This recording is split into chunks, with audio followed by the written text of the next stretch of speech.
शुभ संध्या छात्रों। कल के क्लास में हमने पढ़ा था कि उच्चारण का अर्थ और उच्चारण शिक्षण के उद्देश्य। आज की क्लास में हम पढ़ेंगे उच्चारण दोष के कारण और उच्चारण दोष दूर करने के उपाय। ये भाग 8 है। पिछली बार हमने भाग 7 पढ़ा था, ठीक है। तो आज से पहले हम 7 वीडियो आपको पढ़ा चुके हैं। जिसने जो भी ना देखा हो वो उसको देख सकता है और साथ साथ नोट्स भी बनाता चलेगा, क्योंकि जब क्लास शुरू होगी, जब क्लास में आएंगे तो हम सारे नोट्स सबके चेक करेंगे, ठीक है।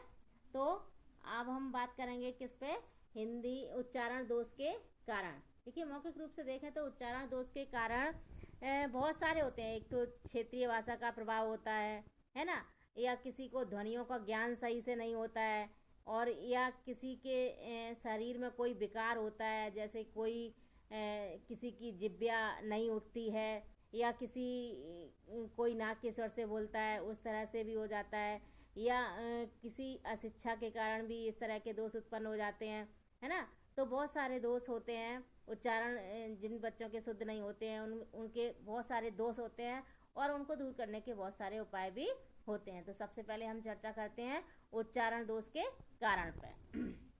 देखिए, सबसे पहला कारण क्या, हिंदी ध्वनियों एवं उच्चारण स्थानों का पूर्ण ज्ञान न होना। हिंदी की जो ध्वनियां हैं उनके जो उच्चारण स्थान है, जैसे तालु से कुछ वर्ण उच्चरित होते हैं, कुछ वर्ण नासिका से उच्चरित होते हैं, कुछ ओठ और जिह्वा दोनों से उच्चरित होते हैं। तो इन सब का जिसको पूर्ण ज्ञान नहीं होता है उनके भी उच्चारण में दोष उत्पन्न हो जाता है ना। दूसरा कारण है उच्चारण तत्वों के ज्ञान का अभाव। उच्चारण के जो तत्व होते हैं, तत्व क्या होते हैं, जैसे कि मात्रा, है ना, कहाँ पे मात्रा लगानी चाहिए, छंद और योग और अयोग व अनुस्वार, इन सब चीज़ों का जो ज्ञान होता है वो नहीं होता है इन लोगों को। जिन छात्रों को, उनके भी उच्चारण में दोष उत्पन्न हो जाता है ना। दूसरा क्या हो गया, उच्चारण तत्वों के ज्ञान का अभाव। अगला क्या है, क्षेत्रीय भाषा का प्रभाव। क्षेत्रीय भाषा का प्रभाव भी बहुत पड़ता है। जैसे कि कुछ क्षेत्रों में अड़ा को रा बोला जाता है ना, और कुछ क्षेत्रों में इसी तरह से अपने अपने क्षेत्र विशेष में कोई किसी शब्द का प्रादुर्भाव ज़्यादा होता है, तो उस क्षेत्र का जो प्रभाव भी पड़ता है। जो मानक भाषा तय की गई है उसके अंतर्गत वो नहीं आता, तो इसलिए भी उच्चारण में दोष उत्पन्न हो जाता है, ठीक। अगला है शारीरिक कारण। शारीरिक कारण के अंतर्गत क्या क्या होगा कि जैसे कि किसी के अंग में कोई विकार होना, जैसे कि कोई नासिका से बोलता है ना, किसी की जिह्वा भारी होती है तो वो नहीं जल्दी से नहीं बोल पाता है ना, कोई अकलाता है। तो ये हो गए शारीरिक विकार या शारीरिक कारण। इन कारणों से भी उच्चारण शिक्षण में दोष उत्पन्न हो जाता है। अगला है मानसिक संतुलन। जिन लोगों का मानसिक संतुलन सही नहीं होता है उनके भी उच्चारण में दोष होते हैं, है ना, क्योंकि उन्हें पता ही नहीं होता कि हम बोल क्या रहे हैं। तो इसलिए भी मानसिक संतुलन भी एक महत्वपूर्ण कारण उच्चारण दोष का है। अगला है आत्मविश्वास की कमी। आत्मविश्वास की कमी जिन लोगों में होती है वो भी सही से उच्चारण नहीं कर पाते हैं। उन्हें ये समझ ही नहीं आता है कि हम सही बोल रहे हैं कि हम गलत बोल रहे हैं। तो उनके अंदर जो आत्मविश्वास की कमी होती है उससे भी उच्चारण में दोष उत्पन्न हो जाता है। अगला है उचित शिक्षा व शिक्षण का अभाव। देखिए, या तो क्षेत्रीय प्रभाव की वजह से या उचित ज्ञान न होने की वजह से, किसी भी वजह से अगर अध्यापक का उच्चारण सही नहीं है और उसका शिक्षण सही नहीं है, ऐसे शिक्षक से आपने शिक्षा ली है, तो भी आपके उच्चारण में दोष उत्पन्न हो सकता है। तो कि उचित शिक्षा व शिक्षण का अभाव भी इस दोष का कारण बन सकता है, ठीक है। और है पारिवारिक अशिक्षा। ये भी एक महत्वपूर्ण कारण है। जो परिवार अगर अशिक्षित होगा तो उनमें भी दोष उत्पन्न हो सकता है, क्योंकि वो कुछ वाक्य ऐसे होते हैं उन्हें नहीं पता होता कि क्या सही है क्या गलत है। जैसे कोई बाल्टी को बांटी बोलता है ना।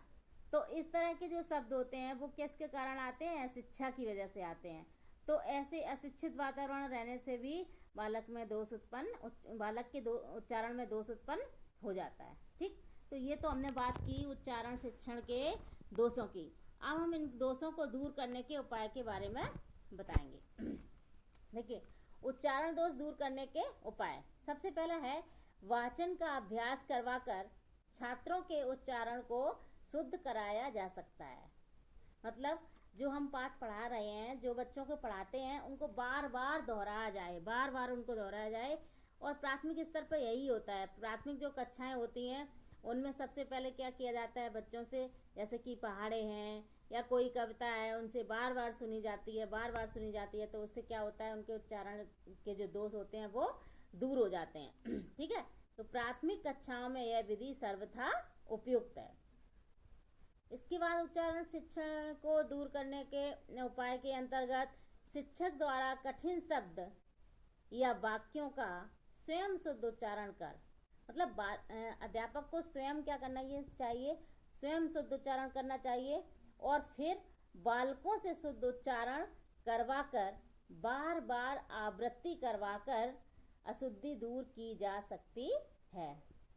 मतलब पहले तो अध्यापक शुद्ध बोले, उसके बाद क्या करे, बालकों से शुद्ध उच्चारण करवाए, फिर उस शुद्ध उच्चारण की बार बार उसको दोहराए। आवृत्ति माने उसको बार बार दोहरवा कर क्या किया जा सकता है, अशुद्धि दूर की जा सकती है।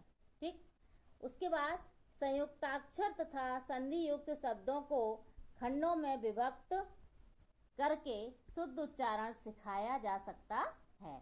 देखिए क्या है कि जो संयुक्त अक्षर होते हैं या जो संधि युक्त अक्षर होते हैं, संयुक्त मतलब जो मिले हुए अक्षर होते हैं, उनको संधि युक्त शब्दों को खंडों में विभक्त करके, मतलब जो संधि युक्त शब्द हैं उनको अलग अलग कर दो। जैसे कि संपर्क है ना, अब छोटे बच्चे जैसे संपर्क सही से नहीं बोल पा रहे हैं, तो उनको पहले कहो कि सम, पर और का, फिर उनको एक साथ बुलाओ कि संपर्क।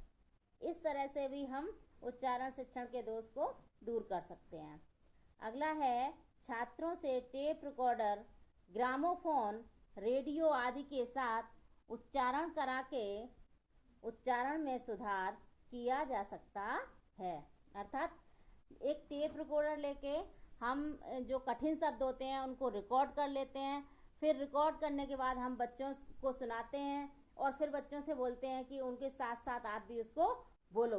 तो इस तरह से भी इसमें सुधार किया जा सकता है। ठीक है, तो आज हमने क्या पढ़ा, उच्चारण शिक्षण के दोष और उच्चारण शिक्षण को दोष को दूर करने के उपाय। ठीक है, आज के क्लास में बस इतना ही। और ये जो वीडियो बन रहे हैं इनके सबके नोट्स हमें चाहिए जब आपकी क्लास लगेगी तब। ठीक है, तो इनको ध्यान से देखिए और इनके नोट्स भी बनाते रहिए। और अगर कोई परेशानी है, कोई समस्या है, तो आप उसको कमेंट बॉक्स में लिखिए, हम उसका समाधान भी कर देंगे। या डिस्क्रिप्शन में मेरा नंबर है, तो आप उस नंबर से बात भी कर सकते हो। ठीक है, आज के लिए बस इतना ही। धन्यवाद।